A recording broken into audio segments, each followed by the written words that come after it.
Chapter 3. A stirring.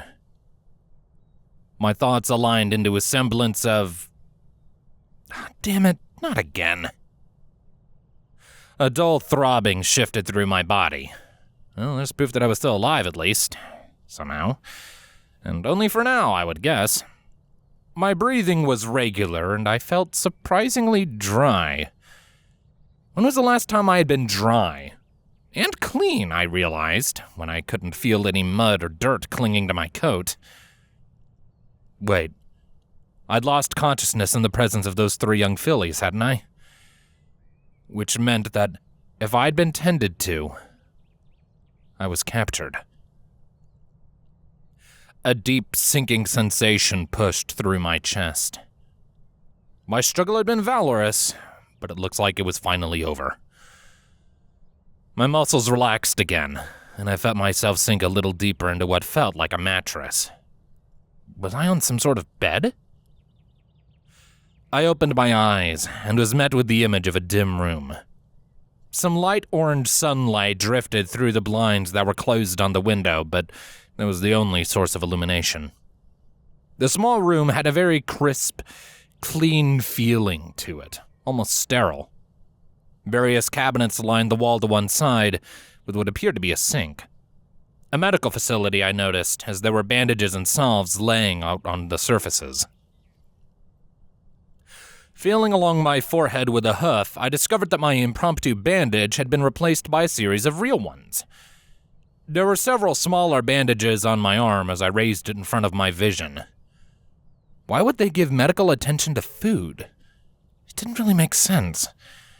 I didn't bruise like an apple. Well, okay, I did, but I'm pretty sure it didn't detract from my taste. Things are starting not to add up. Maybe they didn't eat their meals, but instead segregated them? Well, being locked up for the rest of my life was debatably better than being torn apart and eaten. Just a little bit. As I was laying on my side, I shifted my forelegs out a little. They were stiff and reasonably sore, but I was able to move them. I wasn't restrained? That gave me a little more confidence, and I slowly sat up on the bed I'd been placed on. A small IV ran into my right arm, and looked to have a still partially filled bag of clear fluid attached to it. Probably to restore the ton of fluid I had no doubt lost. I saw an empty blood bag on the counter as well. I'd gotten a transfusion? My head gave a light throb to remind me of my wound, as if on cue. Alright, so they were interested in my long-term survival. The transfusion would be pointless if they weren't. Assuming this were true, they wanted to probably integrate me, or at least get me on my way to wherever I was supposed to go. Chances are I was also accruing medical expenses now. Perfect. Now I owed somebody, well, whatever form of currency this place used. Or a favor, or some sort of forced enslavement. I sighed weakly. At the end of the day, I suppose the important thing was that I was still alive. Deciding I was too sore to keep sitting up, I leaned back and rested my head on the pillow again. My mind flickered back to before, after smashing my head into the rock. I had danced in and out of consciousness, not really knowing where I was. I just felt someone moving me and tried to fight against them, probably making myself look like a total idiot in the process. I'd wished that I could have died with some dignity at this point, like all my comrades probably did wherever my home was. Probably didn't exist as my home anymore. Wonder if I had any loved ones there. A knot slipped up into my throat, and I quickly swallowed it. I couldn't remember anyone who was close to me, friend or superior. Not just names escaped me, but everything. Who they were. It felt as real as the dream I had had earlier. Which is to say, not at all. I felt cheated, really. The sound of a door closing rapidly got my attention. It wasn't my door, but sounded like one reasonably close. I'd no idea what size of building I was in, but from the hill view of the town, I didn't think there were any extremely large ones here. The main clinic door, probably. Hey, Applejack. I got tied up with the storm cleanup. What's up? I suddenly heard reasonably clearly. Were they on the other side of the wall? The voice sounded familiar. Ah, thank you for coming, Rainbow. Applebloom and her friends found some pony in some pretty rough shape. Was wondering if you could give me a hand with them. I heard asked, assumedly by this Applejack. Applebloom had the same accent. Her sister then, probably, the one that was competing against Rainbow Dash, who apparently just walked in. Great. Just the pony I wanted to see again. Hopefully she didn't have some claim over me due to blowing me up or something. There was a rustling of what sounded like papers and something opening closer to the other side of the wall. Yes, we found this wrapped around his head, and the Foals reported that he was covered in rainbow-colored mud when they found him. We thought you might be able to tell us who he is or something about him. A softer voice asked, sounding much more professional. Wait, is that a garbage bag? Rainbow Dash asked. I could almost hear the disbelieving tone to her voice from here. Hey, that was my bandage! Why would she have anything to do with that? There was a light snickering. Poor Nurse Redheart had to give him a stomach pumping. It was right gross to watch. Figures, though, given what was inside him and all. Had more than a few rotten apple cores. Applejack explained, causing me to blush heavily. It had seemed like a good idea at the time. I'd been starving. Glad I didn't remember my stomach being pumped, at least. He ate those? Those things were rotting for like weeks. Why would he, where did he get them from? Rainbow Dash asked, suddenly sounding unsure or embarrassed. My thoughts deadpanned. There was only one way she could have known that. There was a brief pause, followed by more paper rustling. Oh, for crying out loud, Dash. You dropped another bag of garbage by accident, didn't you? Applejack accused, sounding upset now. Dropped? Well, they did fall on my head, but they felt like they fell quite a ways before hitting me. Honestly, I'm lucky it was just a grazing hit. Up until now, I just assumed it was divine apple retribution for the two I'd ripped off the tree and consumed when I got here. Maybe the apples weren't sentient after all?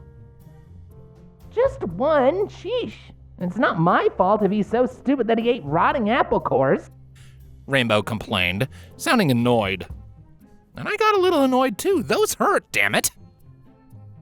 There was an impatient sigh. I'm assuming you don't know who he is then? And what about the mud? The professional voice asked again. Maybe that was the nurse. What mud? The only person I talked to since this morning was Fluttershy. I've been too busy with the weather to even see any pony near the ground. Besides, oh. Uh-oh. Dash started to defend. Uh-oh, indeed. I silently prayed that she didn't remember anything Fluttershy might have said. Yeah, I heard about how all that business went. Must have kept you real busy fixing your mess. And what's the uh-oh about? Applejack asked skeptically. There was a long pause. Then... Nothing. I, just remembered something I told Fluttershy I'd do for her. Yeah. She wanted your help with a tree that got, damaged in the storm, and a bit of the ground around it. There was a long sigh. Fine. Just help me with them later, okay? I'm gonna message to Twilight. Her magic might be a wee bit useful with this one. Applejack asked, seemingly admitting defeat. Hey, sure thing, AJ. I got this covered. Be back in a flash. Rainbow Dash assured cockily before I heard the door slam open violently. Wait, did I hear that correctly? Magic! This Twilight knew how to perform magic? I was suddenly a lot more interested. She was probably a pony of some kind as well, but if I could get anything out of her on how to make mine work, maybe I wouldn't be quite as screwed as I thought I was. Sadly, I was so distracted by my own thoughts that I didn't hear the hoofsteps coming down the hallway just outside of my door. I almost peed my pants when the door to my room suddenly opened. Well, if I were wearing pants. My head jerked to the left, and I stared directly at a rather lanky-looking pony who entered my room. Her coat was as white as I had seen so far, and her mane was a shocking pink color. Somehow she was holding some sort of clipboard in her mouth and still managing to angle it up enough to read it while she walked. She set the board down on the counter near the door and examined it with a frown for a few more seconds. Her mane was done up in a tight bun, and I suddenly got a good look at her flank as she turned to the side. Sure enough, there was a big red plus there, easily visible. It almost looked like it was a part of her coat, but probably ran much deeper than that. A tattoo of some sort? The plus shape was similar to our medical symbols, and I wondered how universal it was. Maybe a pony's symbol designated what they did as a profession after having achieved their rite of passage? Up until then, she was absorbed in her notes. She'd probably been the one monitoring me, so chances are they were my reasonably short charts. Then she glanced up to look at me, staring back at her. I didn't even try to hide it this time, as pretending I was asleep probably wouldn't fool a medical professional anyway. She started in surprise, momentarily gaining a smile. I maintained a healthy air of skepticism. Oh, you're awake, and looking much more alert, I might add. You surprised me. How do you feel? She asked in a standard cheerful and positive outlook. I guess some things never change, even in totally different places involving magical talking horses. Like I hiked 10 miles, got clobbered by a bag of apples, and then blew up. Oh, and the rocks. Couldn't forget the rocks because blunt head trauma is just so much fun. I muttered sarcastically, wishing they would just drop the act and restrain me or something. They'd captured me. They had won. The nurse's demeanor remained unfazed in the slightest, and she giggled at me. It was funny now? Dash hit ya? Dang! Her accidental aim must have gotten quite a bit better. She's never hit any pony with her garbage slipping issues. Suddenly it came from behind her. Ah, Applejack? My eyes widened as a tanned-looking mare rounded the corner into the room behind the nurse. Her coat was a rich shade of orange, resemblant of tanned skin. Her blonde mane glowed naturally and had an unkempt look to it, hastily tied together by a hair tie towards the end. Cute-looking freckle-like dots were sprinkled on her cheeks, right under her emerald green eyes. A dusty and well-worn-looking hat adorned her head. Her appearance surprised me entirely, and I momentarily found myself unable to respond. She should really be more careful with that kind of thing. She lives in a home that's how far above the ground? She could seriously injure some pony one day, the nurse interrupted. Sighing, I shifted my eyes over to her instead. Technically, she already had, although it wasn't the bag of apples that did the worst of it. Don't be getting the wrong idea now. Rainbow Dash wouldn't intentionally hurt a fly. I'll get her to apologize right quick when she gets back, Applejack continued, offering a reassuring smile towards me. Apologize? Why? I was a male. Did I make some incorrect assumptions, or was I just going crazy? I sighed weakly and shook my head. No, it's fine. Just so long as I'm not assigned to her or anything, I don't mind. I have a feeling that being too close to her is going to be really hazardous to my health, I muttered, feeling a little uneasy. They were being way too nice. They didn't even know me, and I probably wouldn't be allowed to stay for long if my prior guess was right. There was dead silence for the longest time.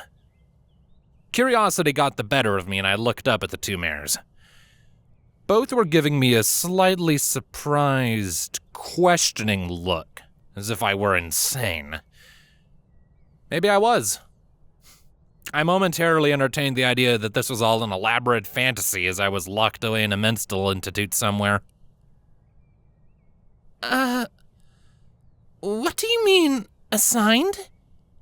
And do you know her or something? The nurse asked, tilting her head. The pink bun that was her mane shifted distractingly as she did so. Oh, so your breeding system must not be maternally selective then. Are there camps or something? I asked, suddenly curious. They had to have some sort of organized structure if they didn't kill males but didn't keep them out in the open, right? The nurse suddenly looked lost and confused. Applejack, however, went light pink and stared at me, eyes as big as saucers. Well, maybe a little bigger than saucers as they were already pretty close to saucers before. Were my eyes that big? You want to tussle with Rainbow of all the mares? She asked, sounding utterly shocked. There was a hinting at something else in there, but I wasn't quite sure what it was. What? No. I said I didn't want to be assigned to her. I corrected as rapidly as I possibly could. Oh, for the love of all that was holy and just in the world, do not let me get assigned to that egotistical lump of explosions with legs and wings. The nurse shook her head. No. I'm not sure what you're talking about, but that sort of thing isn't assigned. It's kind of yours and her choice to, She blustered, now blushing and looking exceedingly awkward. Something didn't seem right here. I considered the possibility that I might have jumped to a few conclusions along the way. Okay, solution. All I needed to do was get a little bit more data, right? Right, okay. So I decided to attempt honesty. Oh, I guess that makes sense. I mean, when I got here, I didn't see any males or anything. At first, I was horrified at the thought that you might, I don't know, eat them or something. Then I wondered how you got more of you, so I figured you must keep them locked up somewhere or something. I mean, I might have totally the wrong idea here, but I'd like to know what was going to happen to me. Is that all right to ask? I questioned as honestly as I could manage. Didn't want to mention the whole another dimension thing. They might think I was crazy or something if I did that. Both mares stared at me. The nurse's expression was blank, mostly unreadable, but Applejack wore a mixture of shock and unadulterated horror at what I just said. Well, that wasn't quite the answer I was looking for. There was a long moment where the silence persisted before Applejack slowly turned her head and looked at the nurse. Well, I think I'd best be going to get Twilight sooner rather than later. This one sounds a mite bit confused after all. I'll be back in a bit, Nurse Redheart. She muttered weakly before spinning and sprinting out into the hallway. Did I say something wrong? I asked, suddenly feeling extremely self-conscious. Okay, I guess it was a little bit late for them to think I wasn't crazy at this point. The nurse just kept staring blankly at me for a few more seconds. I started to wonder if she'd somehow passed out while standing up. No. You just might be a bit confused. That's all. You did hit your head fairly hard, didn't you? She rapidly asked, sounding as if she was trying to cover for something. Oh, she did examine me, I assumed. Oh, yeah, what's the verdict, by the way? I asked, suddenly curious as to whether or not I was going to die within the next few hours. The what? My condition? I offered, wondering if there was a language gap after all. Oh, yes. I did a full examination of you. You have a moderate concussion, a small linear skull fracture, complications due to blood loss, and a series of contusions and minor lacerations. I might also add that you're in a state of horrible malnourishment, she informed, looking more than a little upset suddenly. I sighed, avoiding her frown. Doctors and nurses always made me feel uncomfortable. At least the military ones did. They always had this air about them of disdain, like it was my fault that I got into a situation where I got injured. It made it more than a little hard to willingly go to one, although you would never admit that. Well, not and live it down, anyway. She surprised me by suddenly smiling. Relax. None of it's too life-threatening. Now that you're awake, I can get more information, she assured, sitting down on a raised cushion near the bed. She looked more comfortable, and I made a mental note to avoid talking about the thing that freaked out Applejack. I'm not sure how much I can answer, but I'll do my best, I agreed weakly, feeling my resolve lessening. Why was I upset that I scared Applejack off? I didn't like to stand out, and that definitely looked like it sounded bizarre to her. Maybe that was it? Lying to myself was really easy after a while. Practice makes perfect. I felt awkward around females, and even if she wasn't my species, she was still nice to me. Well, I guess I was her species now, though. The nurse nodded politely and slid the chart over to her left to peek at it. All right. Let's start easy, okay? What's your name? She asked, nodding up at me and watching patiently. I stared blankly at her for a few moments, then frowned. I'm not entirely sure, I muttered, looking away. Her eyes widened slightly. Oh. You don't have one? Or you don't remember? She asked carefully, surprisingly serious. I shook my head. I'm not sure if I had one or not. I don't really remember much of anything since waking up nearby, I said. There was no point in making the situation worse by trying to convince her that I was from another dimension or planet, though. Oh dear. I was afraid of this, actually. How long ago was this? If you had the concussion prior to the incident with the bag, you might be suffering from long-term amnesia, she explained needlessly. I already knew that I was, distinctly realizing how much I was missing. It was sometime yesterday afternoon that I woke up not even remembering how to walk properly.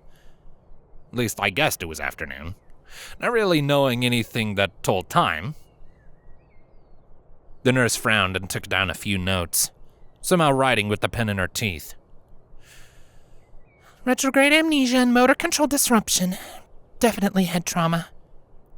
Can you tell me what you do remember so far? She asked, looking back towards me with a now forced smile. I looked away to save her the trouble. Not a lot. I know that I'm a stallion. I know what I look like, but I only figured that out after I woke up. I can remember some basic skills, and I know I have some knowledge, but... I tried explaining, doing an analysis as I went. The little amount that I did remember suddenly surprised and depressed me. I found myself staring quietly at my hoof, not really sure what else to say. It was weird, but I suddenly had a desire to just tell her what I really thought I was. But there was no way she would understand. Nurse Redheart looked thoughtfully at her paper for a while, solemn expression adorning her face. She didn't seem like she was used to dealing with this kind of thing. I've never seen this extent of a retrograde amnesia before. Normally, these kinds of things recover on their own. Some of the worst cases never fully restore their memories, but usually bits and pieces can be recovered with time, she explained. It took a little bit to sink in. Nothing made sense anymore. All I had was the obscure memory of being someone else, and the facts surrounding my waking up. I felt lost, suddenly. Even had I evaded this community, I still didn't belong anywhere. My plan to survive never included a conclusion clause. I'm sorry. You probably don't know any pony around town, do you? I wonder if any pony would recognize you. The nurse pondered absently. I shook my head, looking back up at her. That one I knew for certain. No, the entire town's new to me, I elaborated. That, and you appear to not have a cutie mark, which is very odd considering your age. I've never heard of some pony going this long without one, and definitely not a way to get rid of one, she added. I frowned and shifted the bedsheets down slightly, revealing my slightly bandaged left flank. There was indeed nothing there symbol-wise. In comparison, I glanced at hers curiously. I'd not considered the tiny hearts in each corner of her plus symbol when I peeked prior. I'm, not entirely sure what a cutie mark is, I muttered, trying to be vague so I didn't sound like a total idiot again. Nurse Redheart just smiled gently. They're a symbol that appears on its own when a pony discovers what they're really good at. Some go so far as to call it their special talent. Usually it represents, either directly or abstractly, an important part of the pony, she elaborated. So they appear automatically? Yes. Whenever a pony, usually a foal, finds something they're really good at. I'm not sure if they can disappear with memory loss, but I highly doubt it. Twilight might know more about it when she gets here. Why don't you get some rest until then? She offered, sliding all the pages back in place on her clipboard. I lowered my eyes, wishing I could explain the real reason why I didn't have one. Only having been in their world for about 20 hours or so would probably cause that. I had no idea what I was really good at. Twilight? I asked, mostly to distract from my thoughts. Twilight Sparkle. She's the town librarian and the personal student of Princess Celestia herself. If any pony knows the answer to your questions, it's probably her. And if she doesn't, she's the type to find out, the nurse replied, snickering towards the end. My mind reeled at the new information, but I just nodded, keeping my expression neutral. Royalty, huh? I should have guessed there was some sort of government in place. This wasn't a beginning society from what I had seen so far. I think I'll try to get some rest then, I agreed, suddenly feeling the dull ache pick up again. The tree branches are probably to blame for that, but I idly wondered if the rainbow explosion had some sort of radiation or something. All right. Rest well then. I'll let you know when she gets here, the nurse assured before I heard her quietly leaving. I didn't bother to respond, already deep in thought.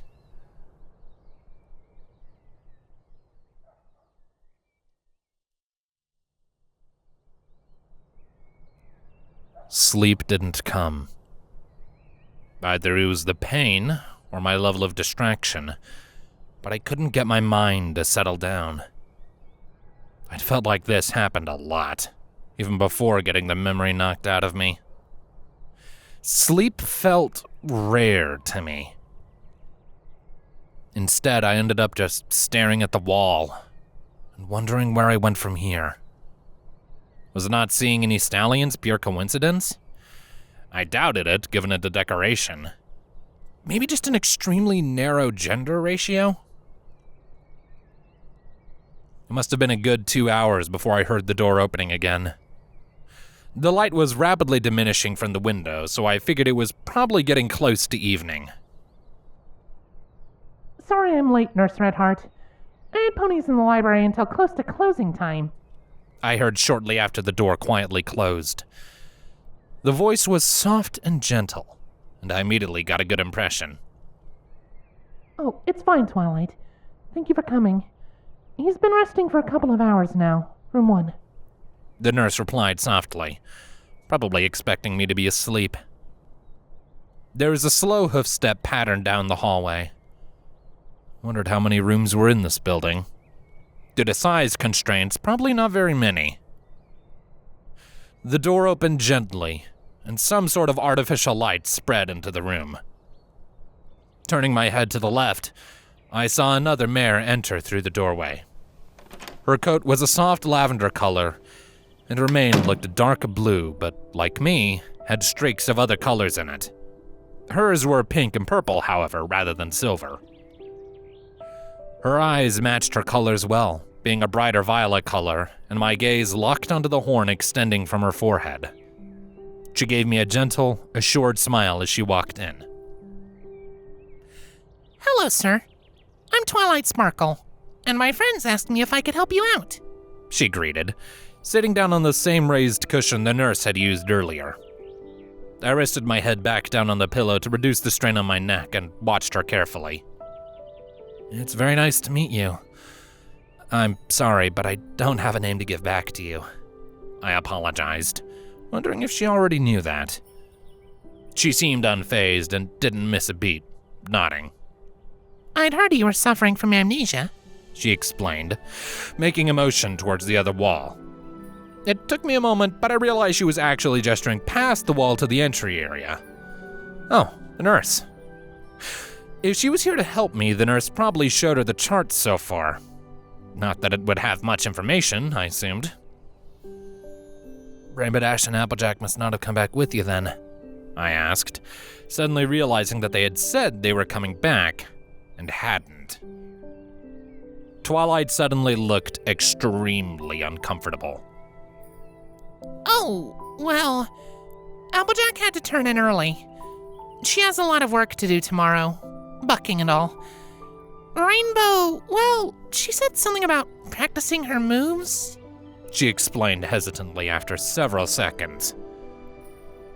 I stared at her for a few moments, watching her sweat profusely suddenly before laying my head down on the pillow again. I had scared them off then. Applejack's reaction earlier indicated that she probably thought I was weird. Or insane. Rainbow was probably just irritated with me for getting her into trouble over the whole apple thing. There was an uncomfortable silence for a few moments, and Twilight looked unsure of herself suddenly. It's all right. I apologize for my behavior earlier. I finally apologized, hoping you would make it back to Applejack at least. Why did it bother me so much about what she thought of me? I wasn't even sure of what their culture was anymore. From her reaction, it would seem I was apparently, well, very wrong about a lot of my assumptions.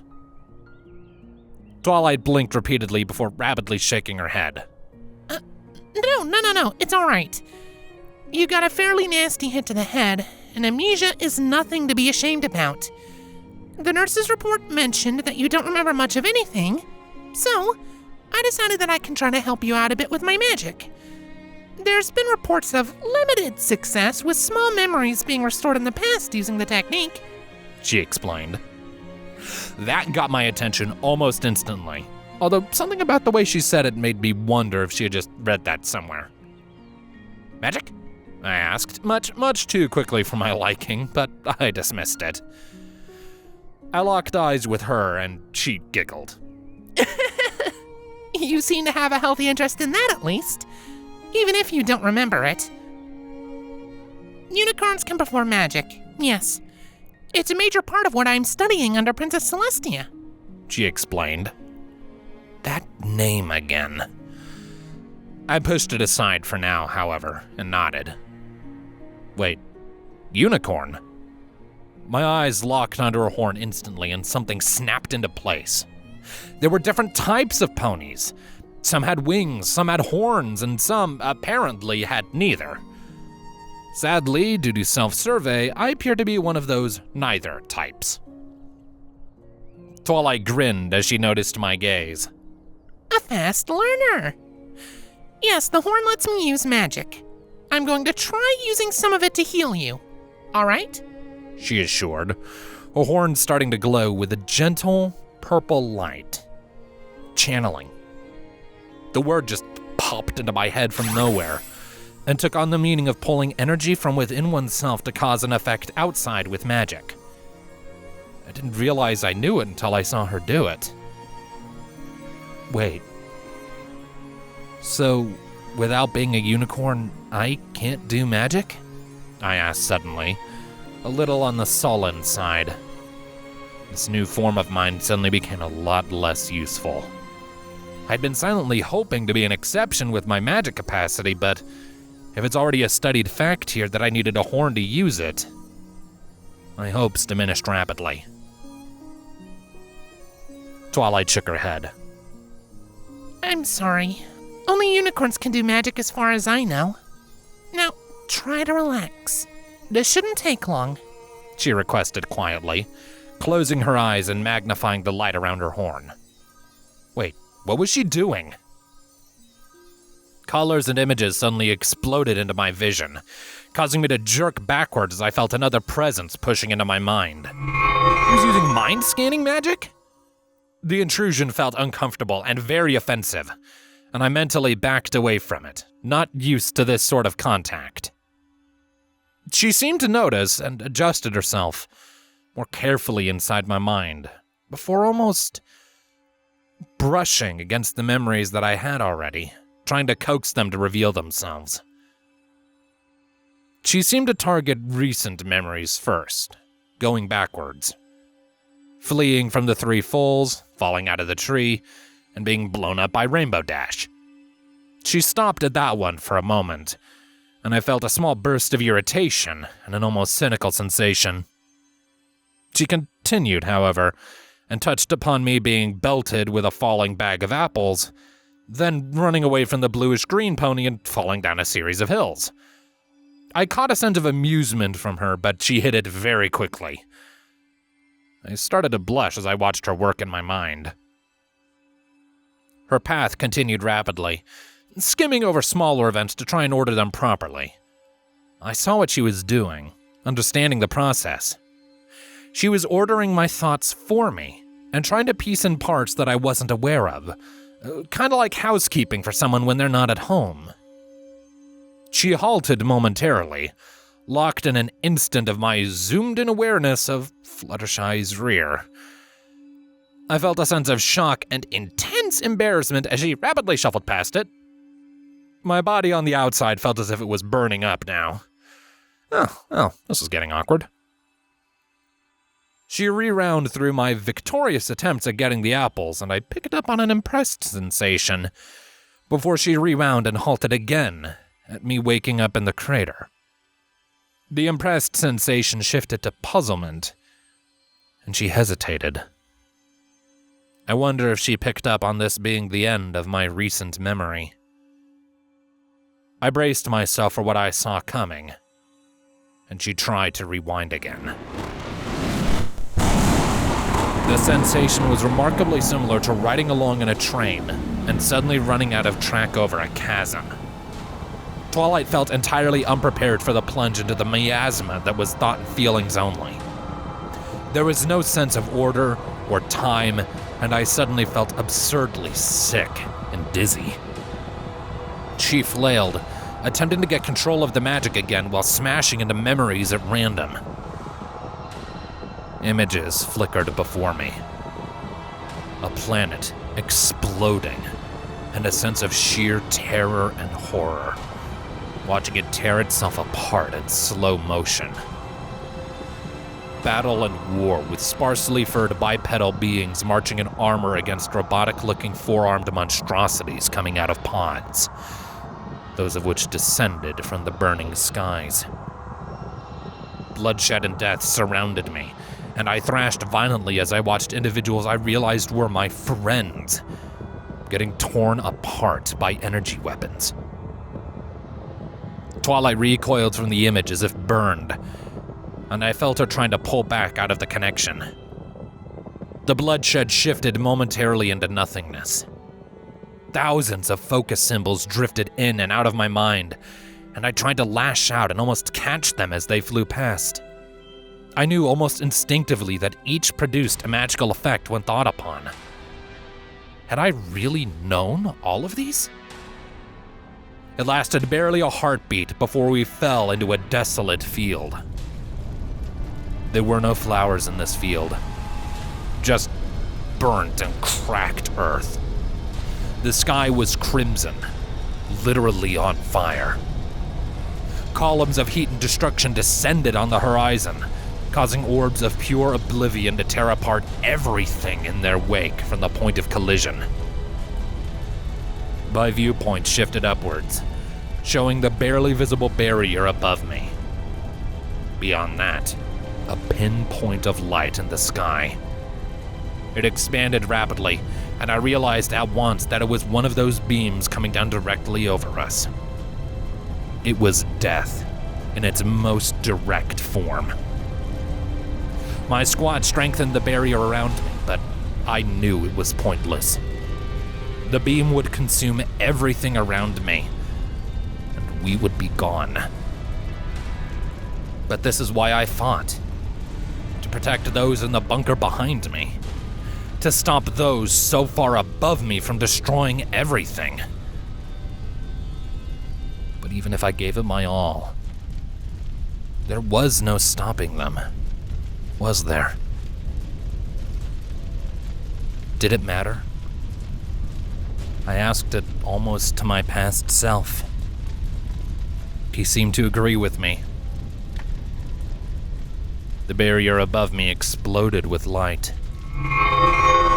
For a single moment, I smiled and created a thing of pure beauty.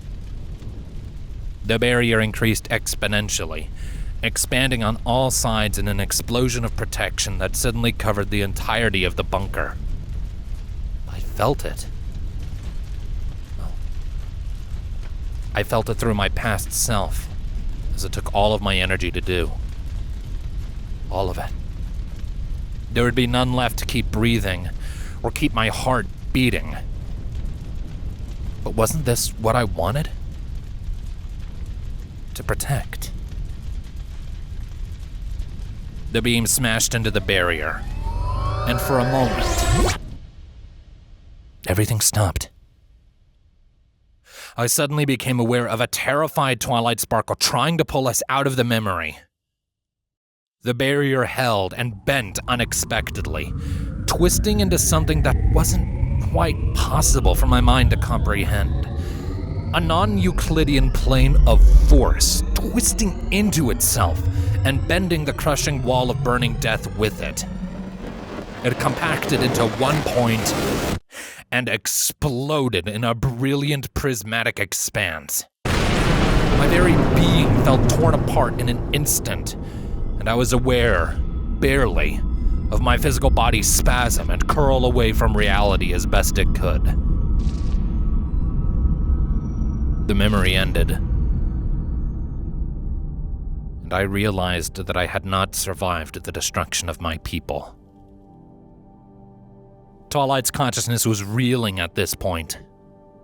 Inside of my mind, I pulled up the runes I knew from before and sent a series of them into my awareness, severing my mind from the outside world. Her connection faltered, but flared up.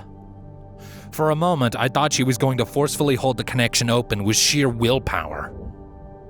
Her amount of magical power was staggering, almost impossible for me to wrap my head around.